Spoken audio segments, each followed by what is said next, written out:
Amigo, preste atenção neste HC que foi julgado pelo STJ e traz lições importantes, detalhes importantes para a sua prova.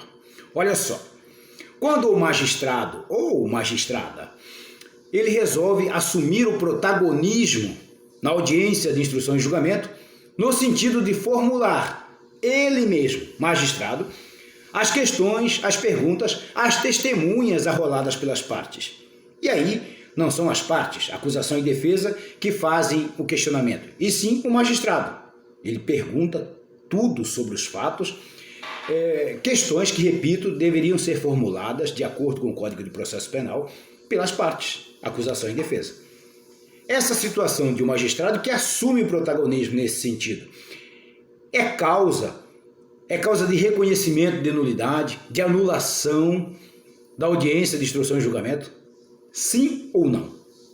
Olha, fica comigo nesse vídeo. Vamos até o final.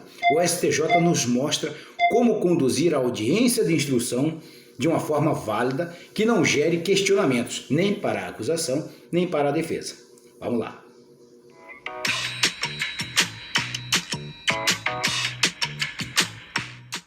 Olha, é preciso, antes de tudo, esclarecer que o Código de Processo Penal ele já vigorou exatamente dessa forma como foi praticado nessa audiência de instrução e julgamento.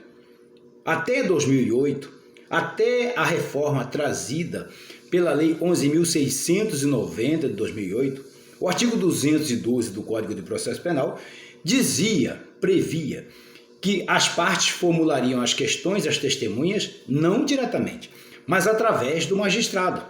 As partes deveriam requerer o questionamento ao magistrado e este, sim, é que faria as questões diretamente às testemunhas.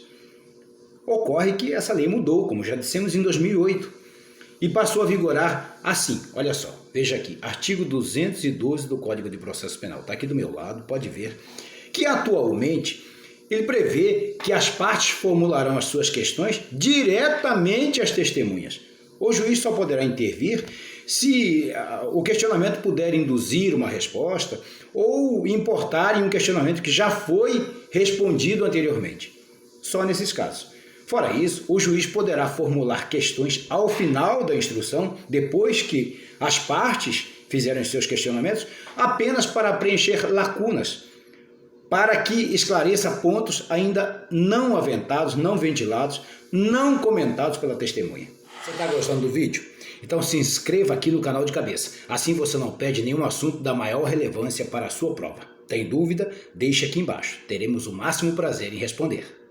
E outro ponto a que devemos ficar atentos, tem que ser esclarecido, tem que ser lembrado para que você não erre essa questão na sua prova, é o que consta do artigo 563 do Código de Processo Penal. Veja aqui do meu lado também, olha só.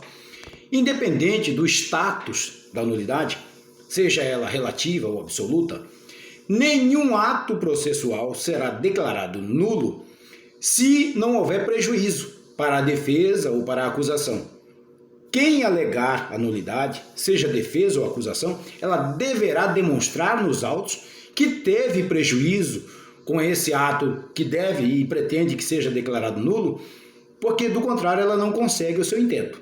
E agora então, vamos adentrar de vez ao mérito deste HC.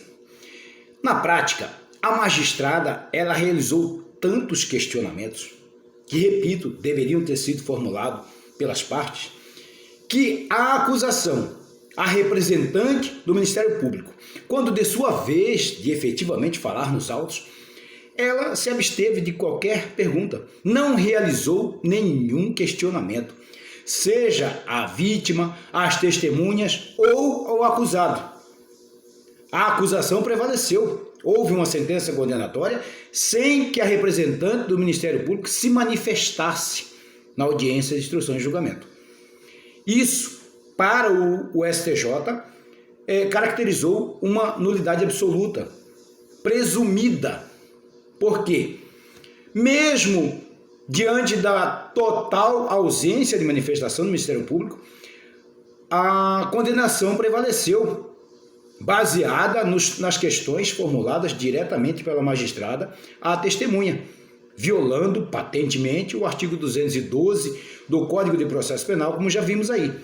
E atendido o requisito do 563, artigo 563 do Código de Processo Penal, em que se deve demonstrar o prejuízo, o STJ entendeu que o prejuízo nesse caso, como narramos aqui, ele é presumido.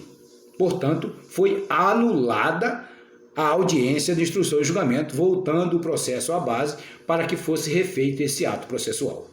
Então, prevaleceu o reconhecimento dessa nulidade e é importante que você, candidato ao exame da OAB especialmente, fique atento a isso para fundamentar de acordo com o STJ a sua resposta. Foque nos seus estudos, reveja os nossos vídeos e boa sorte na sua prova.